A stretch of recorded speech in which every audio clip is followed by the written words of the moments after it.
This is Larry the Bearded Wonder with World 1-1, and you're tuned to the World 1-1 Podcast Network. Press start to engage your mind.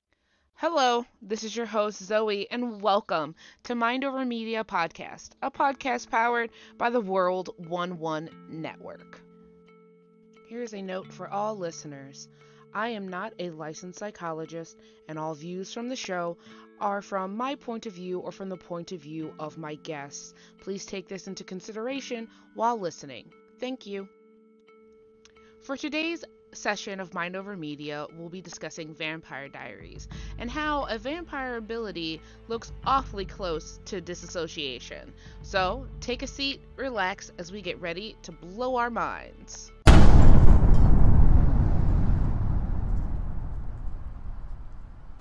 Spoilers. As previously stated, there are spoilers ahead. While we try not to reveal everything about the media we cover, there are spoilers about the content. Keep that in mind as you enjoy today's show. I know you're obsessed with me.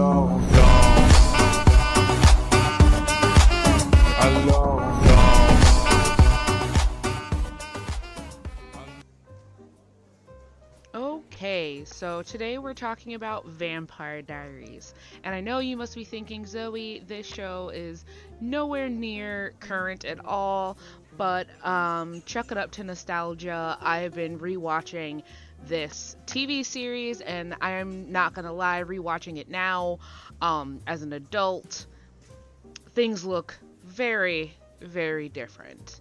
But today I'm focusing on certain traits of the vampires in the show, and a little bit of those will be focusing purely on Damon Salvatore in that show.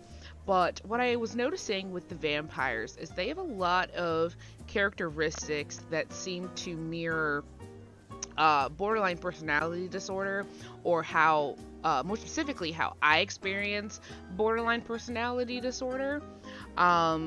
As a vampire, your emotions become more heightened, so whatever you're feeling, you feel it way more intensely, very quick and shifting moods and mood swings, the impulsivity, the intense anger, and when it comes to Damon specifically, the need to self-sabotage. He doesn't want to get close to anyone and get hurt, so he makes everybody hate him before they even have a chance to leave. So just with the moods, there was a lot of similarities, but there was a huge ability that the vampires have that really struck me. In the show, vampires have the ability to turn off their emotions, like completely turn them off, and this is beneficial to them because living for eternity and doing things that vampires have to do to survive, potentially hurting people, having to keep your life a secret, it just kind of all becomes a lot. So having the ability to completely shut off your emotions is useful for a vampire, which you see a lot of vampires in the show have done. The thing with Damon is his were off for a while and then they're on, and other people have theirs on and off, but that is actually what I want to focus on, because shutting off your emotions is very similar to a trait within borderline personality disorder, but also this is something that exists in other disorders as well, is disassociation. And there actually is a disorder just for disassociating. It's dissociative identity disorder. And like I said, this exists in a lot of things, schizophrenia, and just tons of other mental health illnesses. But when I watched this, I was viewing it in my own perspective as someone who has borderline personality disorder. So, for those with BPD, this is very common where it's a trauma response where in your past you dealt with trauma, and to deal with that trauma you shut off your emotions so you could physically go through it. And just to give you an idea of what disassociation might look like, might feel like, some people have described it as an out-of-body experience where you're kind of existing, but you might think that the environment around you isn't real, or that you yourself aren't real. Um, you might hear voices, depending. You can feel emotionally numb and detached. I know for me personally, it shows up in not an out of body experience, but I kind of feel myself almost moving in slow motion. Like I'm doing things, but I'm not even really sure how I'm doing them.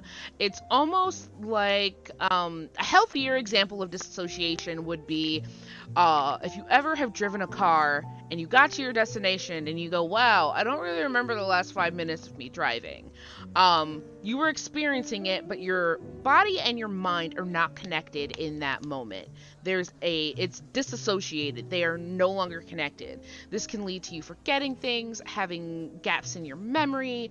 So that is what disassociation is. You are detaching your physical being and your emotions. So like I said, during trauma, this is very helpful, because if you're dealing with a negative experience, such as if you're experiencing a sexual assault, you detach yourself emotionally while your body is going through it physically to survive. But sometimes once you're out of that traumatic experience, that just becomes the norm for you. That's just what you do in any sort of stressful situation. But anyhow, on to why I think this mirrors it very well. So like I said, vampires can completely turn off their emotions. Now, what I liked about what they did is, if what made you turn off your emotions was a strong enough reason, like in the show, someone's brother dies, and so because they can't deal with that hurt and that loss, they shut off their emotions. Another character was hating their life, felt like they had no purpose, and they wanted to become a vampire so they could turn off the pain they were feeling. And so if the reason you turn them off is strong enough, or if you've had your feelings off or dissociated for so long, it can be very, very hard to turn your emotions back on. In the show, but this also translates to dissociating in real life. I know that if I'm dealing with something super traumatic that I really, really, really don't want to deal with, I will disassociate. It's not something I consciously do. Like I said, it is an automatic behavior, so due to trauma.